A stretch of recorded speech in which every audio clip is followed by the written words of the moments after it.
গালে পড়ে থাকা চুল, কানের পেছনে আলু তো দাও সরিয়ে। আজকে খুব বৃষ্টি হচ্ছে আর আমরা এখন বসে আছি। বুনুর তো খুবই জ্বর, তো জানলা দিয়ে বৃষ্টি দেখছি আর একটু গান করছিলাম। জানি গলা ভালো নয়, অ্যাভয়েড করে যাবে, বাট তাও গানটা করছিলাম, মন হচ্ছিল বলতে। দেখো জাস্ট যা বৃষ্টি পড়ছে।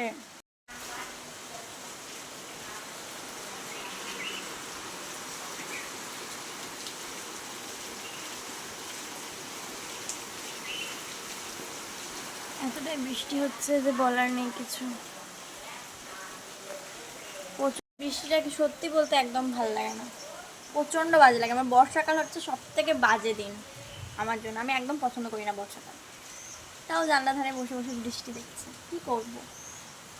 তাই ভাবলাম একটু ভিডিও বানাই। অনেক দিন ভিডিও আসেনি, আবার ওই এডিটিংয়ের কারণেই আসেনি, তাই আবার একটা ভিডিও বানালাম।